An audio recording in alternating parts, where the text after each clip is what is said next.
man searched hard for 2 years and finally waited for his lover to come back to him. But after a night of passion, when he opened his eyes again, the person next to him had long disappeared. What's going on here? Was everything last night a dream he had?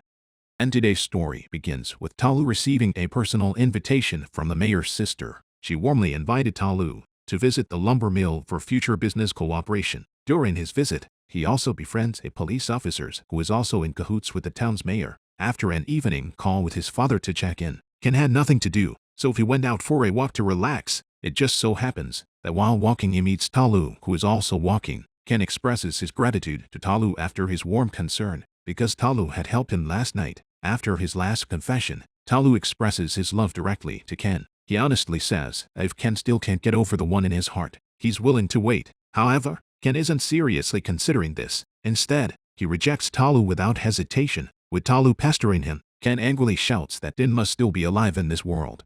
And Talu can't never wait for Ken to look back. Afterward, Ken dragged his injured feet back to the hotel. Luckily, Ken's sensitivity to his 5 senses has improved over the course of so many beatings. He could feel someone following. That night, as expected, Ken is once again attacked in his room. Though at first, the opponent still resorted to a chokehold attack, he quickly took the appropriate countermeasures. Eventually, Ken managed to save himself by knocking his opponent to the ground in a conscious moment. On the other side, the men in black decisively grabbed the mayor, who was acting alone, as their primary target. However, this action caused quite a stir. This allowed the mayor to quickly get support. In a heated scuffle, the black man was wounded by the mayor. Eventually, he collapsed on the road due to blood loss. After observing something unusual in Talu's demeanor, Ken decides to dig deeper into the man's identity. After an internet search, Ken discovers that Talu has been in a serious car accident, and the timing of this event coincides with Din's disappearance. It begs the question. On the other hand, Ken is convinced that Din is still alive with the token necklace after the attack.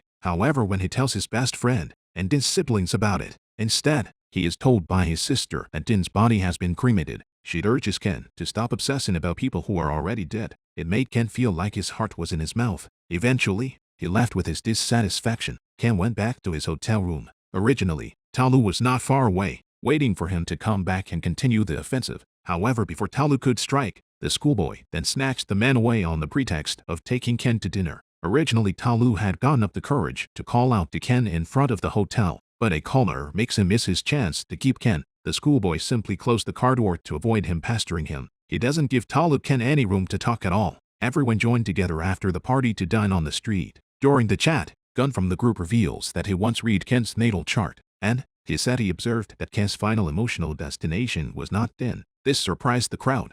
Just as everyone was about to start enjoying the food on the table, Gun comes up to Talu, who is out of his mind because he saw his wife being abducted. Not long ago, Talu witnessed a scene of intimate interaction between the street schoolboy and Ken. He was in a very low mood. To get out of this mood, Talu chooses to get drunk. However, as he walked into an alley, he had the misfortune of being surrounded and beaten by a group of punks. Just as his life was in danger, Ken and Hint and others happened to be passing by and came to his rescue just in time. Talu was able to get out of it. The group brought Talu back to the hotel. Seeing this, Hint and Phil say goodbye and leave. For his part, the Hokage grumbles while assisting Ken in helping Talu back to his room. Because I couldn't find Talu's room card. In desperation, they then asked the hotel security to use the universal room card to open Talu's room. But in the end, the door to the room couldn't even be opened, so he decided to take Talu back to his room. Seeing his love interest being brought into Ken's room, the schoolboy is worried for Ken though, but he was speechless. Before leaving,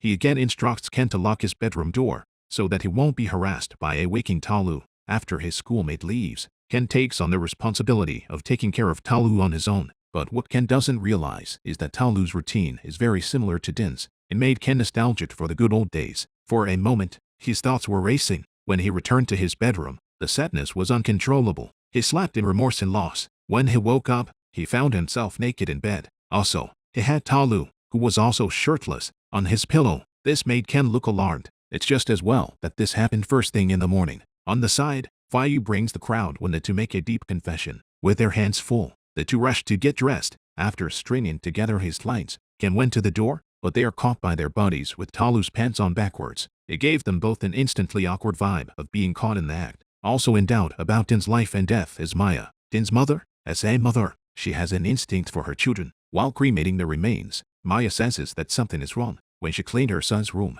she deliberately sprinkled powdered lime on the floor. Sure enough, she finds signs of someone creeping into her son's room at Din's. Meanwhile, Ta Lu's side of the family is once again negotiating a deal with the mayor's sister. Ta Lu said he had orders from abroad for domestic endangered Siamese mahogany, and he was willing to pay a high price for the mayor's sister's help. After some discussion, the two men finally reached an agreement. After the meal and shook hands to show their cooperation, the mayor speculates that Din is not dead after being attacked by the man in black. Therefore, he angrily approached Mr. and Mrs. Maya. However, in probing the message, he was not given key clues, as the mayor was concerned about causing unnecessary commotion. Therefore, he decides to let Nok step in and do the coercion. That night, Nok kidnaps Maya and inquires about Din's whereabouts. Maya stated that she didn't know anything about Din. Nok sees this and threatens to harm her husband, forcing Mayu to reveal the truth. On the other hand, Fayu brings Hint to her sister's boyfriend's clinic. They want to find out about their parents and sister. Just then, Fayu overhears the counter staff talking about Ta Lu. It made him suspicious. Ken comes to Din's house accompanied by his schoolmates. Unlike usual, however, today the doors, which had been open, were tightly closed. It was only after inquiries that they learned from their neighbors that it was their sister's idea. Just then, Ta Lu drove up as well. As soon as he saw Ken walking with his schoolmate, he immediately stepped forward and pulled the two apart. However, as he tries to dissuade Ken from leaving, this upsets the schoolboy. So Ta Lu, once again, watched as Ken was taken away by another man. Based on a thorough investigation by his police buddy, Fayu manages to confirm his suspicions. Din did not pass away and the sister and her boyfriend were in the know. However, Hint, who has been sidelined, can't help but feel a little aggrieved when he learns that his family is hiding the truth. Back in time, after my sister returned to the store in the morning, as soon as she walked into the store, she saw her father curled up in pain on the seat.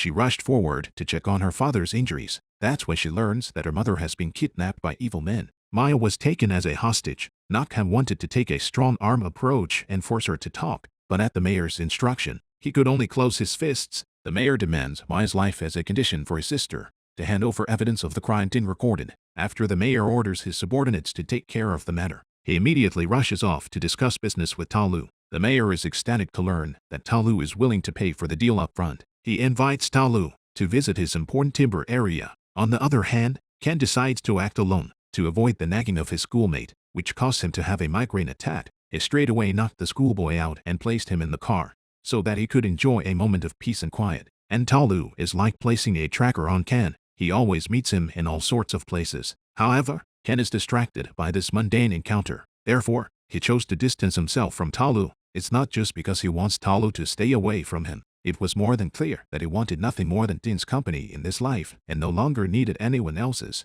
Due to the lack of evidence and to ensure her mother's safety, the sister decided to go to the lumber yard alone. There, however, she's deceived and threatened by Nok. In the nick of time, Ta Lu appears in a masked black suit. He manages to save his sister from being in deep water. Meanwhile, Nok loses a fierce battle with Ta Lu. On his deathbed, Nok frantically identifies Ta Lu as Din. However, until the very end of his life, Ta Lu gave no response. On the way back, Ta Lu passes the bridge where Din and Ken had met, though at this point, Ken is seen mourning the loss of his lover in grief. But Ta Lu can't recognize him, because he knew he had a more important mission, and that was to go and save people. In the dead of night, Ta Lu sneaks in alone to the place where the mayor is holding Maya. When Ta Lu unveils his mask, the mayor shows a look of shock when he sees it. However, just as Ta Lu regains his firearm and prepares to launch a pursuit, the mayor had been led away by his men next to him. After the mayor and others escape, Ta Lu immediately goes to untie Maya's side. When Maya saw Ta Lu's eyes, she immediately felt a sense of familiarity.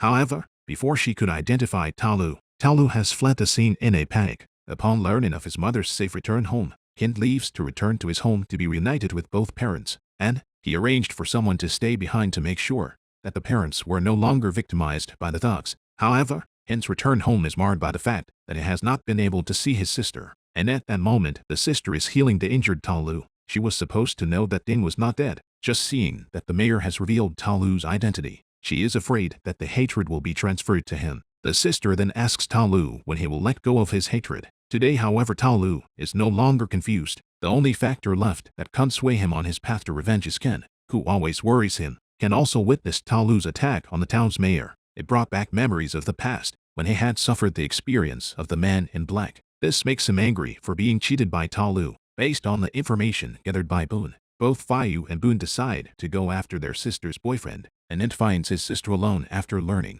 that his family hid the news of his brother's life and death, and he reveals the real reason for the meeting. He asks her to tell him truthfully what happened the year Din got the news of his death. Phahon has his best friend with psychic powers waiting for his sister's boyfriend at the clinic. This wait soon bore fruit. The best friend manages to witness what happens between Din and his boyfriend during the process with contacting him. When Phahon learns the truth, he finds the schoolboy because he didn't show enough acumen in that area, so the two launched a chase along Ken's cell phone location. However, during the tracking process, Ken's cell phone signal suddenly disappears. This leaves the two men in a quandary of finding the missing person. Ken's side carries a hint of resentment after hearing the truth from his sister's side. He finds Talu, who is at the bar drinking away his sorrows. Though Talu tried to feign ignorance at first, but Int manages to expose Din's lies by calling his cell phone. This allowed the brothers to recognize each other on this special day. Ken drives frantically through the night to get to the hotel where Talu is staying. As soon as he entered Talu's room, he saw various correlation charts about the logging case. Also, there was the amulet in the room that was supposed to be in Din's custody. The reason he broke right into Talu's hotel, it's because after Phahon and the others find him, they tell him about Din's disguise. It made him feel cheated and abandoned. Therefore, he angrily rebuked Phahon al. When Ken walked into the bathroom with a firearm in his hand, he pointed it at Talu, who was taking a shower. He questioned him. He'd love to replace Din, wouldn't he? Then I'll spare your life if you can't make me forget Din tonight. In a night of love, Talu's true colors finally emerge. Din was adamant after his injury that he could no longer stay in Thailand, so at his request, his sister and boyfriend then sent him to a Korean hospital for treatment. During the course of treatment, a hotel businessman named Talu sadly passed away in the hospital, even though his car accident had nothing to do with the hospital. However, in order to avoid possible medical disputes that may cause negative impact and image damage to the hospital, they then proposed that Din undergo cosmetic surgery. It makes it look like the late Talu.